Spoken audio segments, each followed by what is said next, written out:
So many things. Welcome everybody to this edition of Two Wizards and a Mic, where a couple of old guys talk about D&D and how it influenced their lives, how it's important to get to the table and do cool things and make your life better. However, there is a secret today, is that the show is not necessarily going to be about D&D the way we normally do it. It's going to be about something special. Andrew, what is that thing? That is the world of Myrr.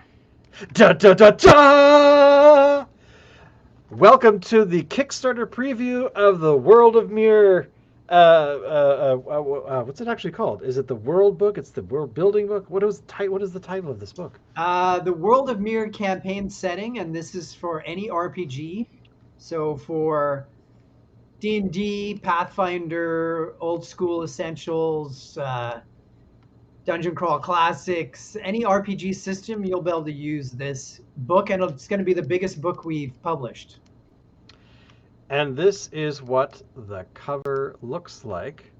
It is this gorgeous piece of art by Travis, where Oswald is going through the woods and Yeah, with an ox. And yeah. is this the final cover? Is this the actual, the last edition of it? Yeah, that's the front cover, and actually this time what Travis Hansen did, who's done all the art for the Monster series as well, and he has the Life of the Party daily comic online. This time, not only did he do the cover, but he did a wraparound cover. So we already have the back, and the two pieces are, well, it's all one big piece that goes together. And we did kind of preview this cover a few weeks ago. I Yeah. can't remember exactly when, because I have to say that my favorite part of the cover is, this little guy down here, hiding in the scrub. So of course you can find that little guy in another book that you've created. What's it called? Yeah, there's one of the monster books, Monsters of the Wilderness. You'll find a creature like that. And Very cool. we hope to kickstart this next week, probably Tuesday, but we're finishing up a few final details here and there. Excellent. Now, what do you want to tell everyone about this new book? I mean, we've talked about it off and on a little bit, but we haven't really delved that deeply into it Right. because Yeah, we get it. it's already Yeah. written, of course.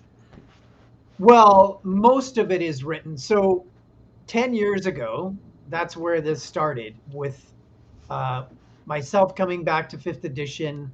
The play test for fifth edition was out. The rule books weren't even out yet. And I started with a village. And actually, I was DMing a group of strangers at the time. So I didn't know if we were even going to have more than one session. Right, right. But I built a village, and then I built sort of, roots in it that could grow. And eventually that has now grown into a continent, or actually grew into a continent. And then the world grew into 9 continents.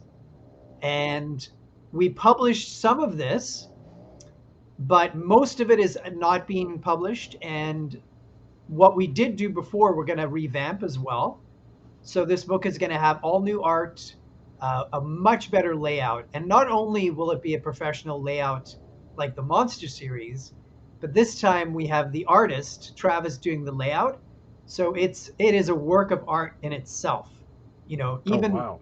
even the page numbering is a work of art. And he's built, you can see with the logo for Myrr, he built a background for the logo itself. Yeah, and he's done that several times in the new book. And when Oh, that's you cool. when you look at the Kickstarter page, you'll see a preview booklet you can download, and it's basically an overview of this campaign setting, and you'll get a chance to see some of what Travis has done. So even for the paper, the page, he's painted a background that is now going to be on all the pages. It looks more than any other book we've done. This looks like a work of art. And I mean, that's the nice thing about having that consistent um, artist creating everything. I mean, you had I think it was it the first World of Mirror book? I can't remember which one, but the artwork came from different sources. So there had this, you had some sort of watercolory kind of stuff, but you also had some other styles in there as well. And does it kind of feel better to have it more consistent throughout? Oh yeah, I think at the beginning like you say, we actually commissioned paintings by an artist here in Vancouver, 3 paintings, and then most of the other art was stock art that we bought, Right. um, royalty free art. There were a couple other artists we worked with, 3 other artists actually. Most of them were sort of starting out, and yeah, to have the monster series where Travis did every illustration and the covers, it looks, it has there's a continuity to it, right? Right. And cohesiveness, and that's what you're going to find in this book even more. Well, I gotta say that I think it was the first Monster series where like Travis had just I think started doing the art for you. Is that correct, or am I forgetting something? Originally, we did a book called, it was the Hirelings and Henchmen book, I believe, was the first book that we hired him to do one piece of art. And we just had a really good connection. And I asked him if he'd be interested in doing a monster book. And then, 700 monsters later, six Yeah, books later, here exactly. we are. So, yeah, we just really clicked and we work really well together. Um, we have the same end goal in mind. We like the same sort of art. And we think we're providing something really unique. It has a sort of comic quality to it, but it still connects back to fantasy art. And this book is going to be one of the most detailed settings you're going to ever find. And not only will it be useful for any system, but very easily you could use this as a template for your own homebrew adventures. Well, exactly, because when you have, I mean that's that these I mean the a lot the let me get my brain sorted. The worlds that you can play within, like a lot of the original ones like Greyhawk and stuff, Yeah.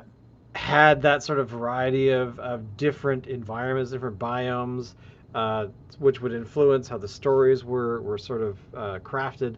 And you've done that here with 9 different continents. Where, well, actually, I can show you what the continent of the or the world looks like. So, for the the world, you've got Zog, which is where our current campaign is happening. Hmm. We've done campaigns on Myrr. I know that we also went to Voth at some point. Um, Yeah. but other than that, I think for the adventures I've been a part of, I haven't traveled to Mazan or Tyrannos or what Ginos, Genos.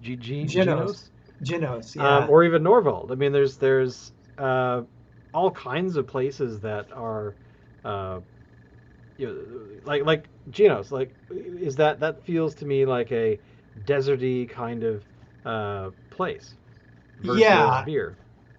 Yeah. Basically, the two, the extremes in the north, Norvold and Voth, are less populated, obviously because of the climate.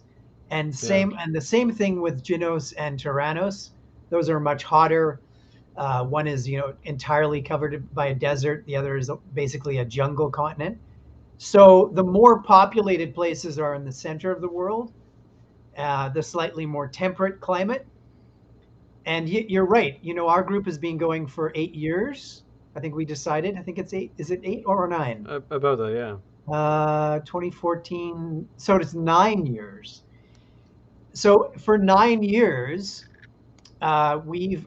we've had adventures, 3 out of the 4 weekends a month, and we have barely begun to tap into what is here. Like you say, we've done some adventures on Mir, a little bit in Zog, a little bit in Nairn and Mazan, tiny bit in Voth and Norvold, and we have never been to Galen, Tyrannos, Genos. So it's a huge place to play in. Well, exactly, because like we had one adventure, a campaign that we finished a year or so ago, and that was uh, a brief taste of Zog, where we went through a portal. I think we adventured around one little particular area, and then we went back to Myrr, and I think only partway through that did we realize that we were in a completely like when we first arrived. I remember you saying something like, "It kind of feels different here, you know. It feels the air is a bit warmer, colder, whatever it was," and so that was kind of neat. And then we went back because I think we were chasing somebody or something at the time, and now the current adventure is probably touching that lake in the middle of Zog, right around here. Yeah. Uh, so. I mean, yeah, I mean, and even going to Voth, we were there for a short period of time and only in one particular location. We weren't supposed to go elsewhere. We had to go to this one location, and that was kind of it. So, Right. but yeah, I mean, I've actually never played where we. Have you ever gone to Nairn in the adventures? Briefly, yeah, we did because that is the one. Actually, that is one of two places that you can just walk right through a forest right into Feyland. So the way that we built this world, this is on the, this is the ordinary world, the material plane, um, like many of the settings for fantasy RPGs. And we have, there's portals that can take you to other worlds, but Feyland you can access directly from a forest on Zog and a forest on Nairn, and then the Nice. underworld will be, basically underground, and in the book we'll have connections to those so that that ties in our underworld and our Feyland creatures. Which is very, very cool. Um, Are there any differences, like things you've changed from the original birth of the world or this universe? So, like, has it been? Yeah, Um, yeah, definitely. I mean, one change, kind of a more subtle change I've made is I've made it more open to other RPG systems. So there's very little mechanics in this book. There will be some, but most of it, 90-95% of it could be used for other RPGs. And the way to help do that is not have too many specific elements to 5e. So there are not that many, and I took some of those out. Um, there have been changes as well as the world has grown. So some characters I've moved around. The history has got much more complex because originally it was just one village and then one continent, and so it's also enabled me to grow everything, right? Like, so in the world of Mir, there's a story about this family coming to Mir from Zog, and they were vampires, and they brought vampirism to Mir. Well, now what it allows me to do, now that we have the homeland of the humans, where this family originally came from, now I can talk about what's happening with their family back in Zog, right? So it's just the world just keeps growing and growing. There are 9 quite unique continents. There's definitely some classic fantasy elements, but there's also some really new elements that are, I think, very unique. There's going to be new races.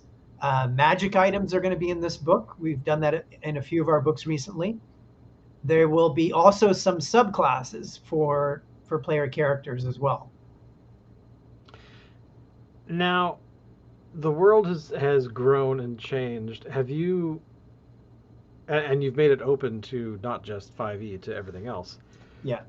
But is this been an adventure for yourself to actually go, oh hey, if I'm going to publish this book, I've already you've got the storyline of the family coming to Mir.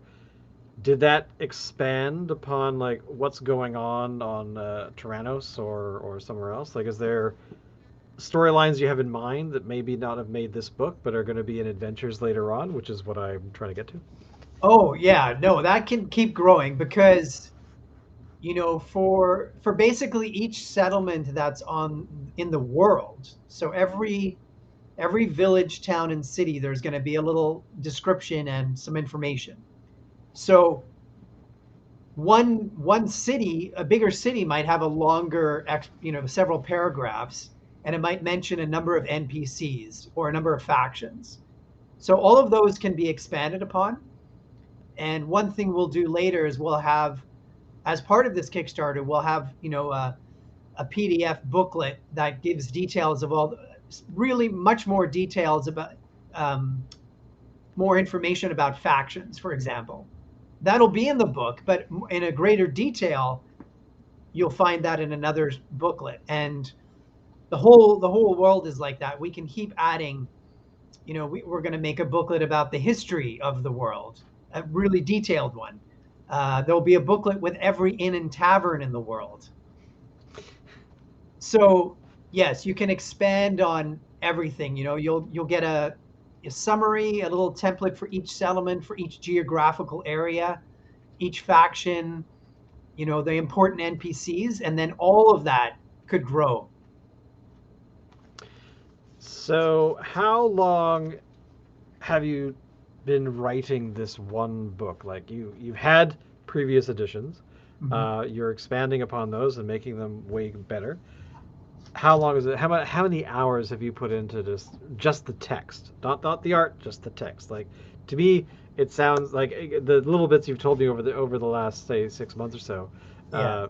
It seems like it got really big, and then you finally started honing it down into the nitty gritty. Well, we had to figure out how we could make a book that's practical. So that's one of our mottos always. The number one thing for us is to do something inspiring for people's games. Right, right. Number two is to make something that's practical, that can be useful and usable. So if we didn't edit it, this book could be 500 pages, 600 pages. So we have to figure out how to make something, usable. So some of the elements of the world will be in future books or future booklets, a number of them as part of the Kickstarter. But the main book itself, I've been writing for, more than a year. And I've added some of those first three continents, but there's 9 in total. So that was just a small part of the whole world. Right, right. And I've rewritten some of it. There were some corrections I had to make from those original continents. And yeah, it's a much bigger place, much more interesting.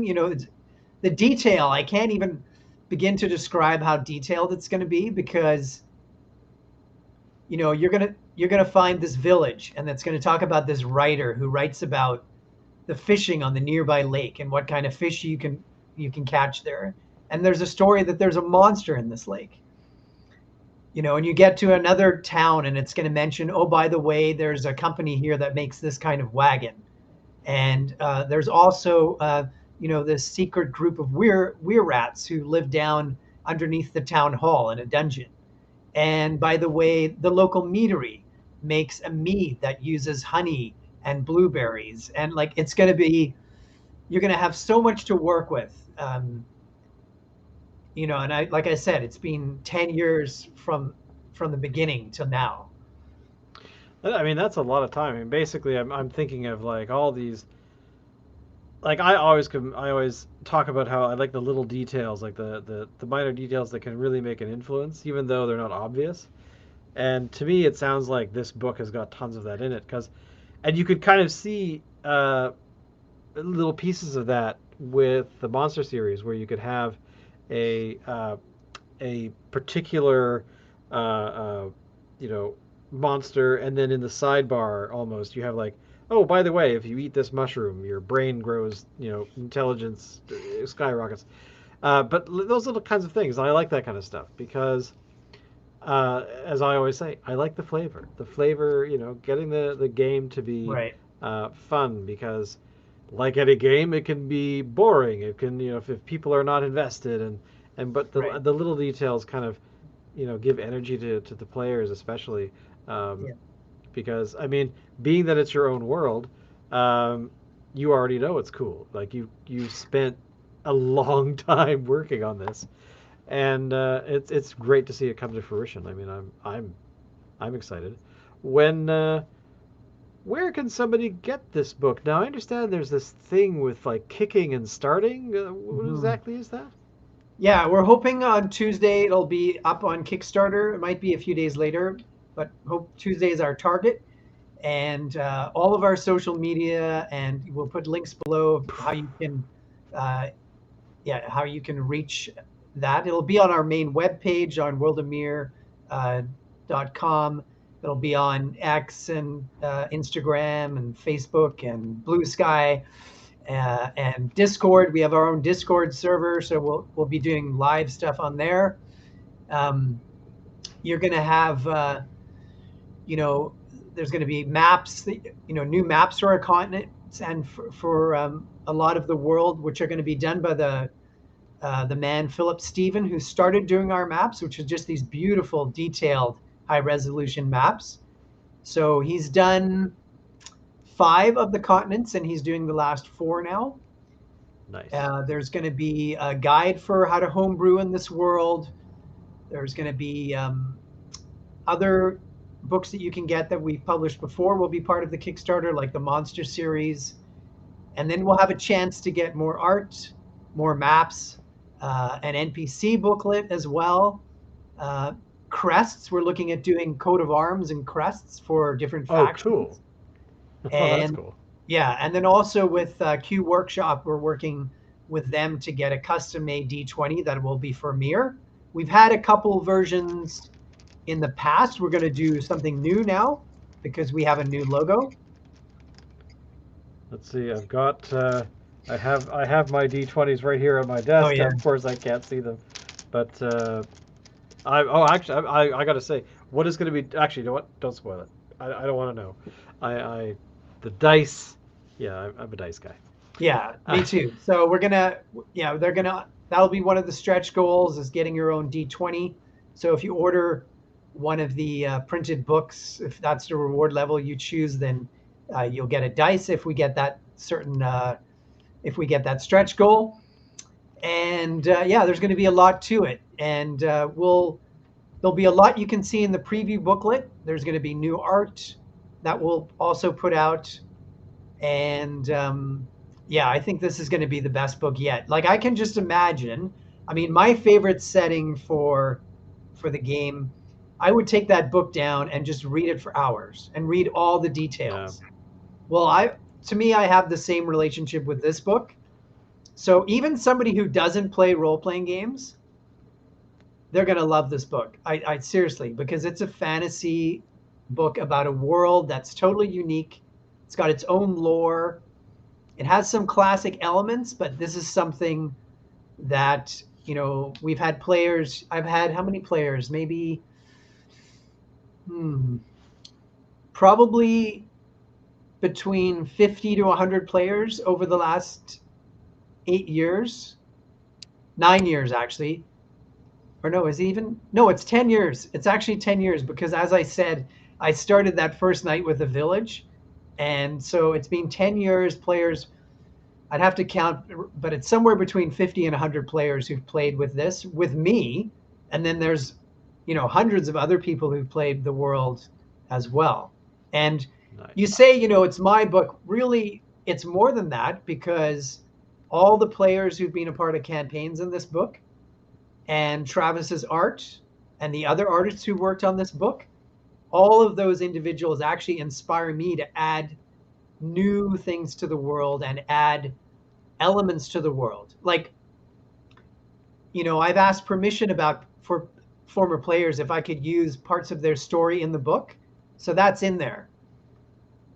So some of the things that happened during our story during our campaigns at the table are going to actually be at the table. I love it when I see characters that I know and have played that are in some of the wallpapers in previous books and stuff like Right. that. So Yeah. I don't know. It's just a nice touch because it gives you not only is it a piece of art that goes into the book and people can enjoy, and use it for inspiration, one would hope.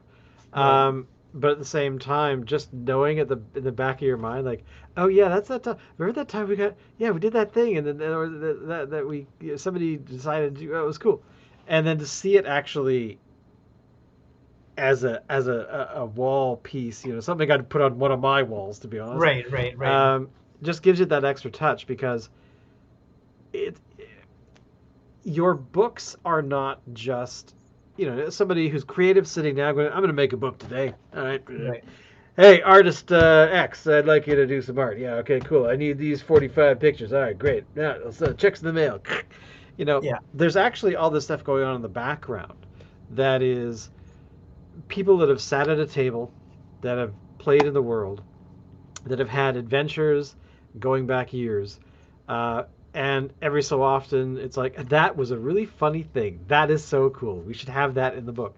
Right. Um, and just to see that kind of stuff, because anyone who would want to get any of your books, there's an element of that somewhere.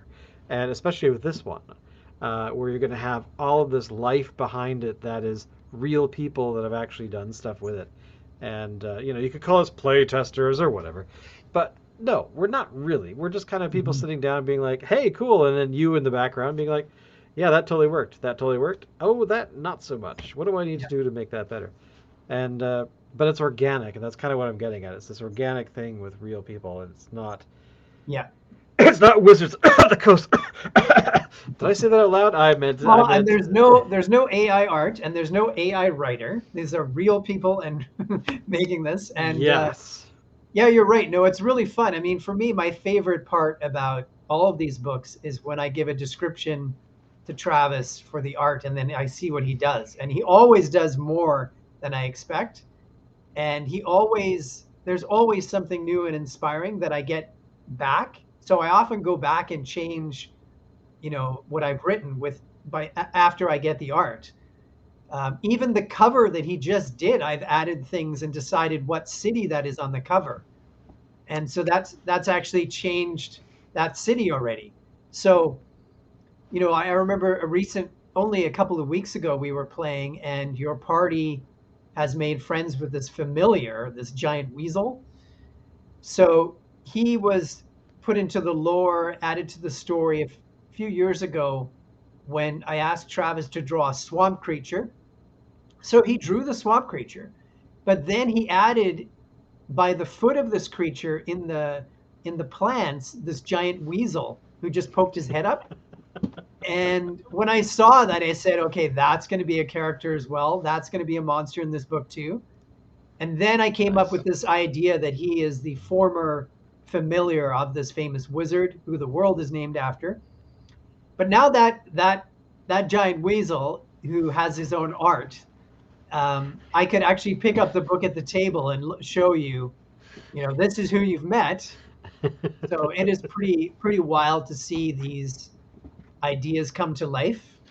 And yeah, I think this is, like I said, the end goal for me is that somebody could pick this off the shelf and you could happily sit for hours and read and get lost in this, unique place. I have one important question that I know nobody wants to ask. Is Donkey in this book? Donkey is in this book. Oh, Yes. yes. Okay, I'm happy about that. For those of you who want to know, get a book and read. Because this is our story here. Yeah, Donkey, Um, the Wild Gang, the Wild Gang. yep, yep. Milo Hilltopple, your nemesis, and Red Apple. Yeah, the It's going to be bard fun to read. who betrayed you and had some of the party kidnapped by pirates in two different campaigns with two different groups. She's in here. Yeah, Well, I gotta say, I'm looking forward to it because just for that little bit, like being able to read something and being like, hee hee, I remember that. That's cool, or something like that. hmm I'm gonna love it. So, anything else you'd like to tell people about the book that's about the Kickstarter that's Sure. hopefully tomorrow or yeah Tuesday. So we're Tuesday, sorry, hoping to launch next week. Tuesday. probably 7 a.m. Pacific time, and that would be 10 a.m. Eastern Standard Time. So yeah, there'll be options for the PDF, the soft cover version, a hardcover version. We'll have a package where you can get all of our monster books, all of the digital versions, and this new world book for an incredible price. Like that is just a steal. There's going to be, options to get more of the books in the monster series as well as printed books. And yeah, it's going to be, like I said, our biggest book. And I think it's going to look incredible. From what I've seen of the preview booklet, which you get to download off the Kickstarter page, I think this is going to be our best book yet. Well, I'm jazzed. I will be the first one. I will be sitting there hitting refresh at 7 a.m. next Tuesday. And then, of course, next week we can talk about it here again because right. It'll be the same day. Yeah. Do I have any other questions about? Oh, actually, about Phil, who is doing Philip is doing the big mural. I call them murals, but the maps. Yeah. World map, continent maps. Yeah. Are those are going to be part of the Kickstarter as well? Could I get one of those kind of thing? Yeah. So if you get the PDF or printed book, and by the way, if you do choose the reward with a printed book, you get the PDF as well. So if you choose those options, you will get all the maps, the world map, and all of the continent maps in high res, and then they'll also be in the book. But you'll have a JPEG as well that you could print out. And I actually, in the office here, I have one of them made up as a poster. And for the weekly groups that I have here, our online and the in-person groups, we have laminated maps for each of the continents. So those maps you can get, yes, with the book, the digital version, and then in the printed book, the maps will be there as well. And in addition to those maps, we're also going to have an add-on where you could buy a booklet that has all the maps of all the settlements in the world. And those are being made by me. And I've already made every single village, town, and city on the continent of Myrr. So now I have a few more to do. A few more continents to go. Yeah. Actually, that does excite me because you and I have talked about this before about how just knowing a rough layout of a town is kind of cool to have because you're not having to guess about, oh, well, where is pub X? Because, that's what you do in any town. Where's the pub? Is there a tavern? Job number one. Exactly. But more importantly as well, you have those kinds places becoming like a base of operations for some adventures. But you also have you need to know sort of where can I get supplies? Where can I get other stuff magic items or whatever it might be. Yeah. And that's always kind of cool to have because there have been times where I know that we've gone into certain towns and villages on Myrr, but more recently on Zog, where it's like, oh, well, they have this kind of store and this kind of store and this tiny tavern. It's like, well, I want to get this thing. They don't have that. I guess you're going to have to go looking for it elsewhere, which is a very cool thing to do to get your party to kind of wander around a bit. I love it. I think that's more realistic too. Like I try not, there's a limit to that. For example, if the party, for example, were looking for something more basic, like rations or arrows or crossbow bolts, I wouldn't say, oh, no, you can't get that at this store. You better go to the town like 60 miles away. You want water? You're going to have to travel 100 miles in that. Like, for the basic kind of stuff, I don't do that. But for something, maybe the party's asking for plate armor, then maybe it is like 100 miles away, right? Yeah, because there's going to be, oh, well, that you need to go to see so-and-so armorsmith who's going to be, but he works out of blah town, and he doesn't mail stuff. You got to go get it. That's right. Pick up orders only. Yeah, plate mail is just in the name. So Well, I'm excited. I love the work that you do in all of these things, and I have to. I mean, I'm jazzed about this book. I mean, it's. I've been hearing about it for at least, well, almost a year. You've been yeah, talking about it, about how you're working on it, yeah, but even I, where's the logo up there? Even I only saw the logo for the first time, I think, just last week. So that was actually very cool. And now seeing it on the cover is even better because I think we originally talked about it. We showed off like hmm the wrap artwork, but there was no logo. There was nothing else on it. yeah, yeah, Just the little guy in the bushes. yeah. Your favorite, yeah. Anything else you'd like to say about the upcoming book? The other thing I'm doing right now is doing a video, so it would be at least one video, probably more than one, and Sweet. that's what I'm doing, putting together. Just again a little preview so you can see what the Kickstarter holds for you. Well, I am looking forward to it in a huge way, and I will shut up about it now. uh, Well, that's it, guys and gals. Thank you for watching, listening. This is just a very. We're going to be talking about this book quite often over the next little while because there's going to be all kinds of details that I'm sure Andrew has under his cap at the moment that he doesn't want to quite reveal.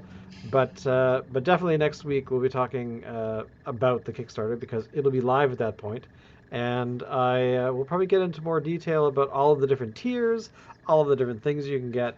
And if you don't have any of these books, if you've never heard of the World of Myrr, there are a number of books that I would recommend that I know you will happily want to get and might be able to get through the Kickstarter, but I don't know yet, baby. There's going to be goals, stretch goals, all kinds of things.